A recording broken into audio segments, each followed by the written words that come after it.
talk a bit about your technique, about your style of... Definition of good technique. Yeah. If you can play it and you're not hurting yourself, you've got good technique. Wow. That's what I tell my students. I think that my technique is quite diverse, and I change my technique based on the music that I'm playing. If I'm playing something quiet with finesse, I'm going to use more finger technique, and I might actually change my fulcrum on the stick, where I'll be going between the forefinger and the first joint. But if I'm playing heavier music, the fulcrum goes down here. And I also believe in 4 points of technique. Fingers, here, I'll do it over here. Wrist, arms, and shoulder.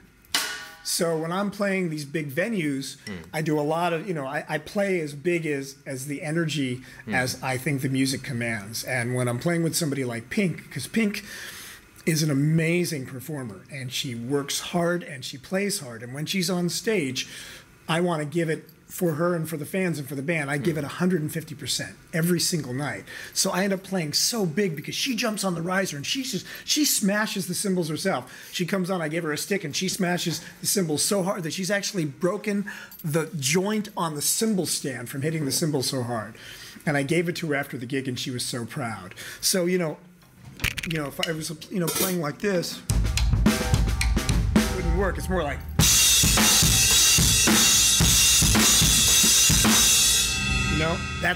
That's the way that I play when I'm playing in front of 50,000 people. If I'm playing a bar mitzvah, I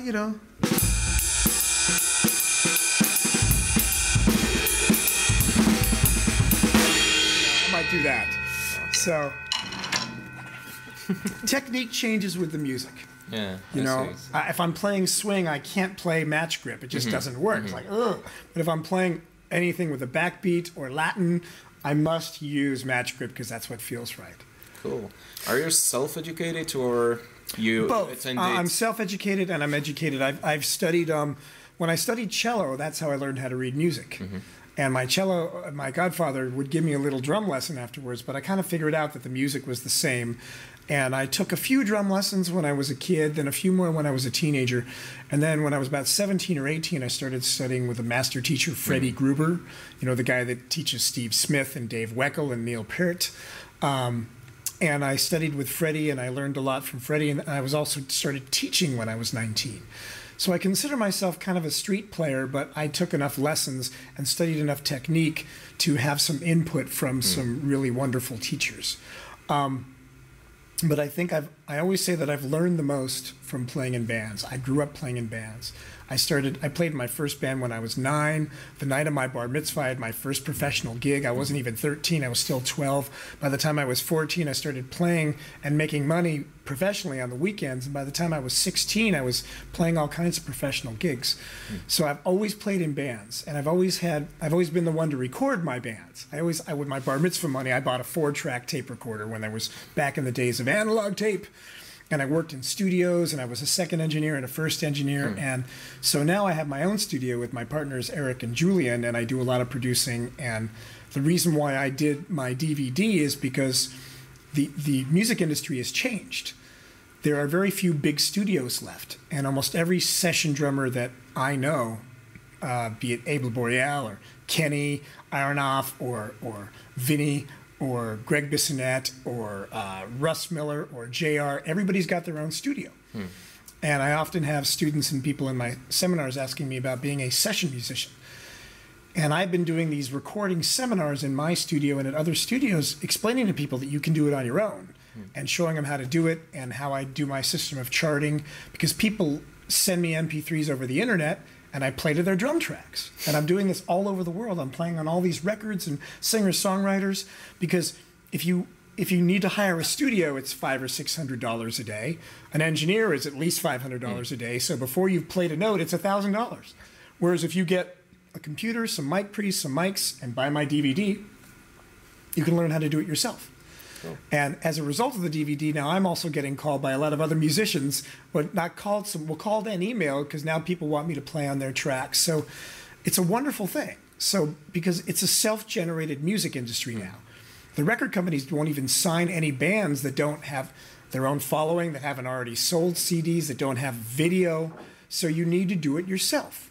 So I'm letting people know that it's easy to do it yourself. recording drums can be, it's a lot easier than most people think, and it's a lot easier to get a good sound. And that's why I decided to do that DVD, because it's a new world. The music business has changed.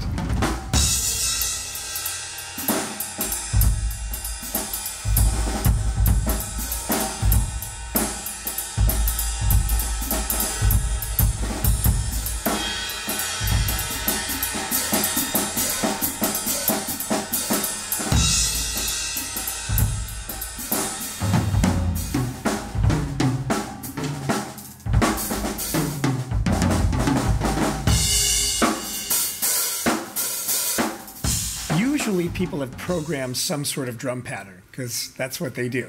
So if someone sends me something with a drum pattern, I will take their pattern and then build on that, because I know what they want. I even listen to the sound. If they've programmed with a really high-pitched snare drum, I'll use a high-pitched snare drum. If they program with a really low snare drum, I'll use a low snare drum, because it gives me an idea of what they want. And ambience. I've got this amazing room, so I love to record with room mics. So I'll try to accommodate what I think they want. If they send me something, just a guitar and vocal, then it's up to me. But I get to use my instincts, and that's the creative process. I mean, the same way that anybody would come up with a part in any band. If you're playing in your band, and the guitar player comes in with a song and starts singing, you start playing a drum beat, you start experimenting until you find something you like. And that's exactly what I do, so I try to do it musically. I usually try to follow what they want. If I have another idea, I'll do another take with another idea. Generally, I give them at least 2 to 3 takes, and I give them extra fills and sample all the sounds. That way they can cut and paste what they like. And I've never had, fortunately, knock on wood, as they say, I've never had anybody say, oh, I hated what you did.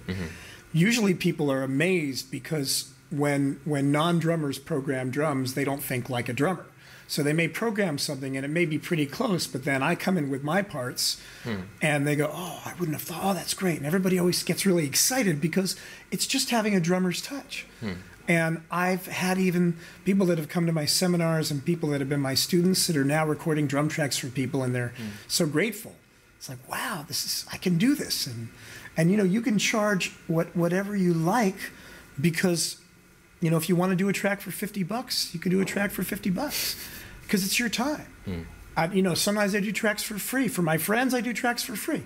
My friend Vivian Campbell, he's the guitar player for Def Leppard, and we've been friends for years. And he came over, you know, I played on his whole record. I didn't charge him, you know. I mean, in exchange, he's played some guitar for me, so it's great. We all win. But I do trade-outs with my friends, or just play on stuff. So the nice thing is, like, if someone doesn't have a lot of money and I have the time, I'll still play. You know, so I always tell people that, you know, if you want to hire me, you don't have to have, you know, a minimum of thousands of dollars to hire me to play on your record. You just tell me what you got. We'll see if we can work it out. If I've got the time, you know, although I do like to spend time with my baby and my wife, but, you know.